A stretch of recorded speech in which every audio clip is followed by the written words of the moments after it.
Hello everyone and welcome to the first stream from my new streaming setup at my home studio. I've still got the studio, the main studio of course, but if I happen to be at home for a day or two, this means that I can throw something together for you, like this quick tutorial today, which we're going to be talking about a very special type of gate. Because everyone talks about compression, but the opposite of compression is expansion. And the best way to do expansion is with a gate. Now, up until recently, you can see here I'm using Reaper. I would have been using Reaper's usual re-gate. And sometimes it's just not quite right. Not for what I need it for, anyway. So, I've found Gatey Watey from Boz Labs, which has a very silly name, but has a really useful way of working. Now, let's just play a little bit of this track for you. This is a friend's band of mine. This is the Wednesday Club, and this is their version of Get Lucky. Like the legend of the phoenix, all ends with beginnings. Now, there's no gate on the snare at the moment because I've turned it off. Let's just solo the drums and hit play on the drums with no gates. In fact, let's take the gates off the kick as well and off the toms and see what that sounds like.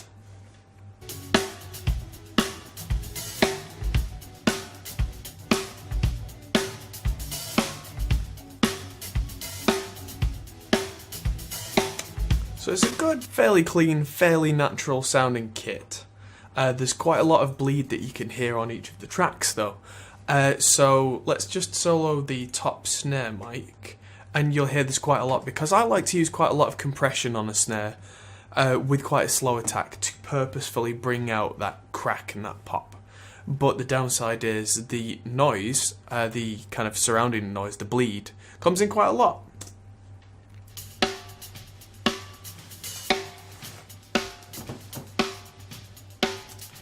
And you can hear quite a lot of the hi-hat that's coming right down the middle because it's in the snare mic, which is in the middle. What I really wanted to do with this kit is make it quite clean and 70s and, you know, really crisp. And this was really kind of stopping me from being able to properly pan the hi-hat because it was so much. So what I did originally is I used Reaper's own re-gate with some fairly aggressive settings to make it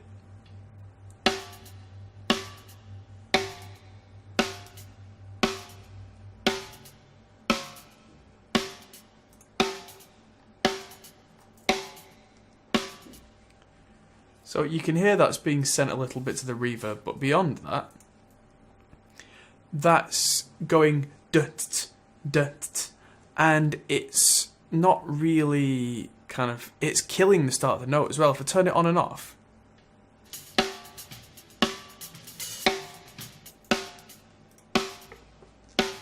let's try that in the mix. Gates off. Gates on.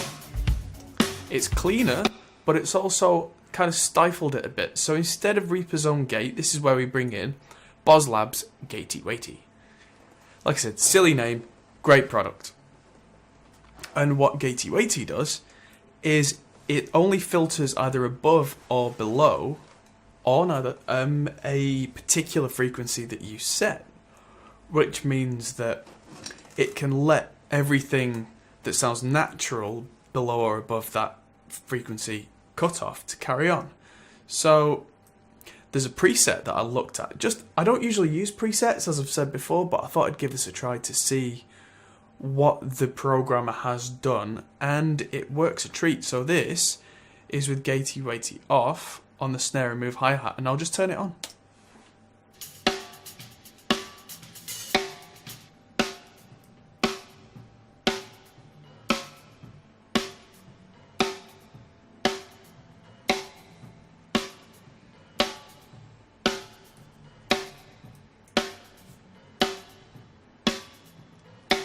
And you can hear how there's a little bit of noise still going on in the lower frequency regions. It kind of sounds like a radio effect. but that's not the stuff that was really negatively affecting the mix. It was the hi-hat stuff that was really affecting the placement of the hi-hat in the rest of the kit. So if we just bring the whole drum kit up now and turn on and off this gate and on,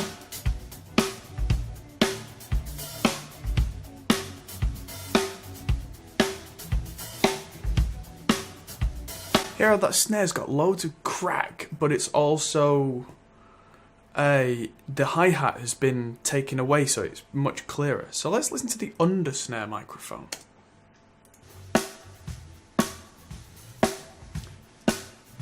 So the under snare mic is trying to give us that sizzle and that warmth. Now if I use Reaper's own gate,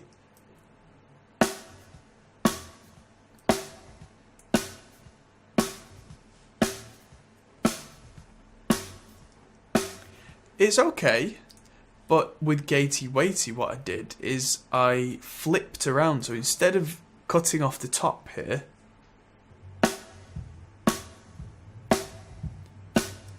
if you listen there, there's quite a lot of trouble in the lower frequencies on this particular snare mic. I think because the mic was closer to the bass amp, because the bass was being played through an amp in the same room at the same time.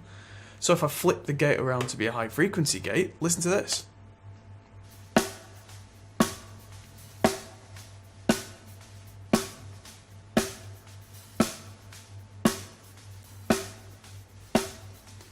So that sounds like a really nice, natural, clean snare mic, and there's not a lot of hi-hat on there because the microphone being underneath the snare was quite a good distance away and physically shielded from the hi-hat, so that bleed there isn't an issue. Let's combine these two together now.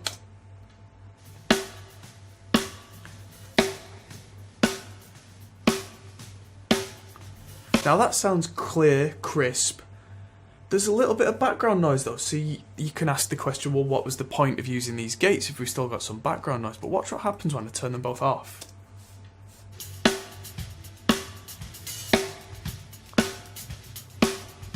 So the snare's back, but so's lots of noise. If I turn it back on, I get all the weight, all the snap, the hi-hat bleed's gone, that bleed from the bass on the under snare mic is gone. So in the context of the mix,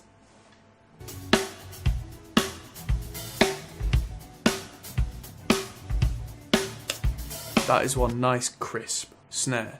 Now let's look at the kick. The kick has a lot of low frequency rumble going on from the bass. So originally I gated that .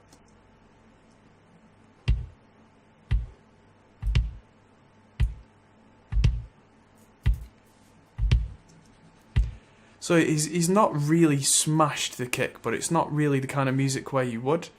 But let's replace that with a copy of Gatey Watey. And let's just start with a preset. Let's start with kick D bleed, where we can see that it's leaving everything alone below a certain frequency. Let's see what that does.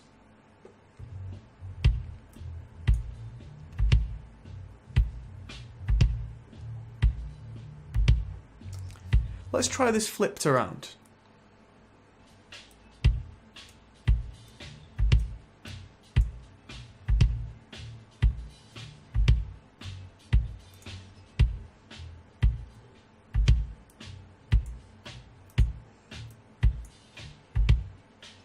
And let's see what this D ringer is. I think that's a much quicker release.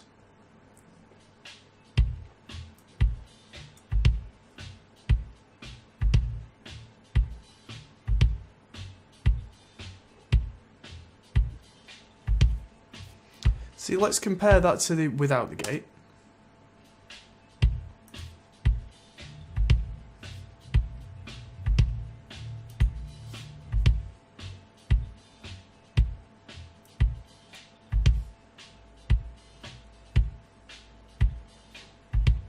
So with the threshold set properly, we're hearing a very clean kick there. Let's do something very similar with the sub kick, because I tend to use a Yamaha subkick equivalent to really bring the ultra low stuff out. So we've gone from this to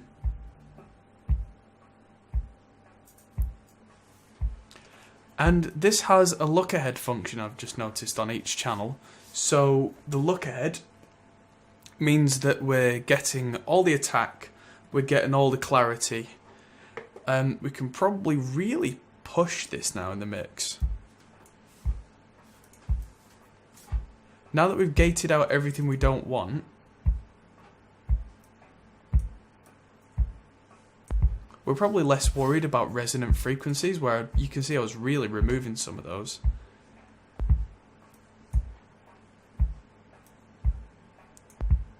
So let's really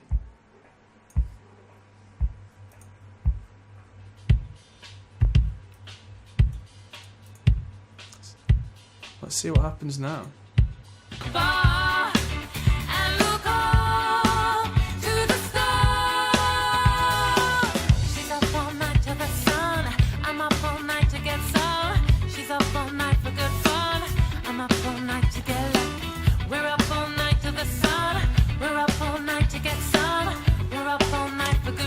You hear how much clearer that is.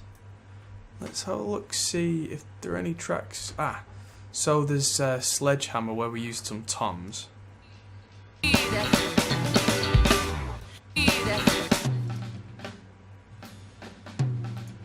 Okay, so this track is awash with ring. Now it was gated before.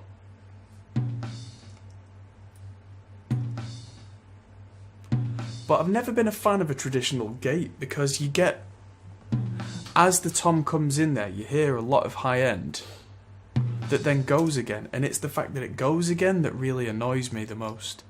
So let's replace regate with a Gatey Watey. Oh, helps when you spell it right and you filter.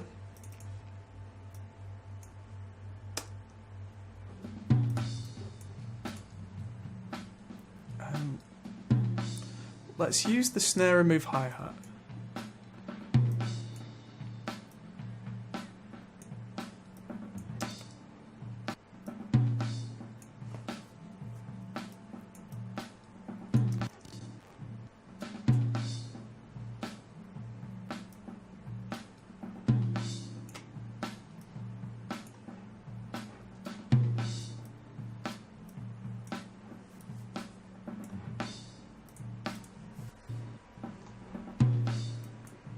There we go.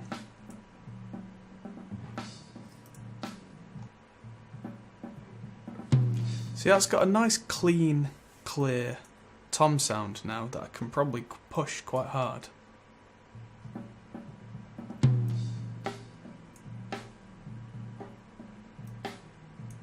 Let's just find that biting point, because I don't want this to become a complete gate.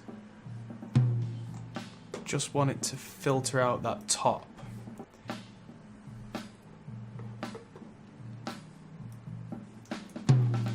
There it is.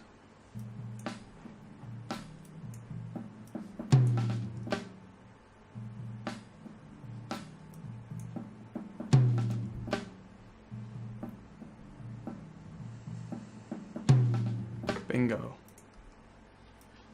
I'll be anything you need. See, now that's gated that much more accurately, I feel more confident in pulling out something like an SSL EQ, put it on a bell, find that big ring, put a bit more thud in the top. I'll be anything you need. I'll be anything you need. I'll be anything you need. See, now I'm pushing EQ quite hard, but I'm doing it after a gate, so I'm not worried about pushing the top end because it won't interfere now with the rest of the mix. It will only really affect the toms as they're supposed to be. I'll be anything you need. You could have a big dipper. Now let's just copy that across all 3 toms and see what that does. Oh. All 4 toms even. I had forgotten that there are 4 toms here. Let's see if the floor tom ever actually got used. We did quite a few songs. I don't think it did. I'm just going to take away the floor tom.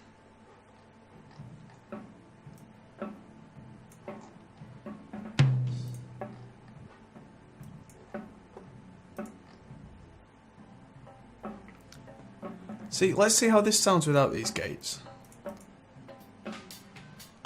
Quite a lot of high end getting into the way of the rest of the kit, so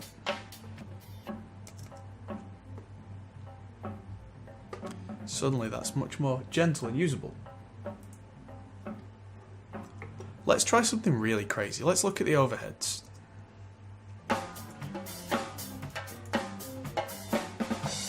Now you can see I like to hit my overheads pretty hard. Sometimes I'll take the low end quite aggressively out of overheads because I'm not the biggest fan of the rumble that comes from overheads, but I do like the natural sound. So what I might do just to try is this filter volt, like 170 Hz it says. Let's just take that away completely.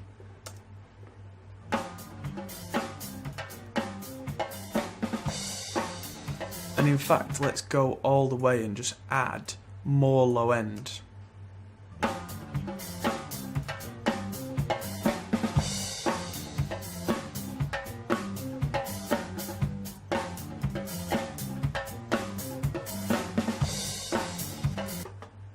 Okay, so problem here is that we've got all that bass going on in the overheads. So let's use Gatey Watey again on the overheads, but with the high end frequencies. Use a bit of look ahead.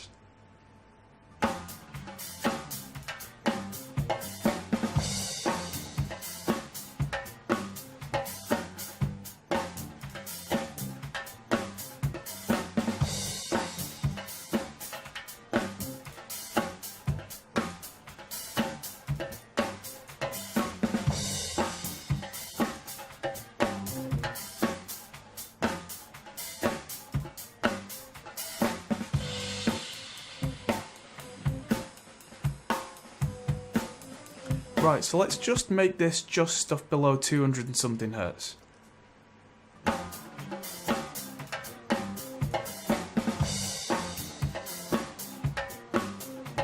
Let's see what that does to the mix.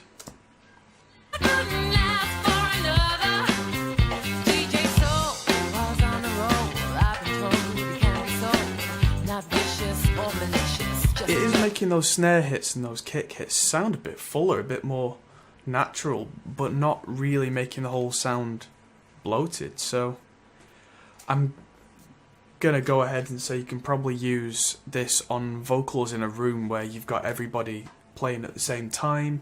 You can probably use this on guitars, maybe even bass amps, although those should be so loud in the mix that shouldn't be an issue here, but I can see loads of different applications for this. So if you've not already looked at Gatey Watey by Boz Labs, check it out.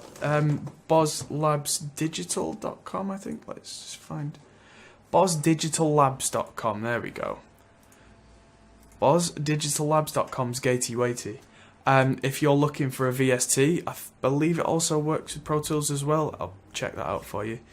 Then get your hands on a copy of this, and good luck. Thanks for watching, guys. I'm Adam Steele for the Hot Pole Studios, and I'll see you next week in the next video. Goodbye for now. Thanks for watching, guys. If you enjoyed this, feel free to check out our other videos, as you can find here, or check out our Facebook and Twitter, or our Patreon page, which helps us to make more videos like this. Thanks for watching, and we'll see you in the next video.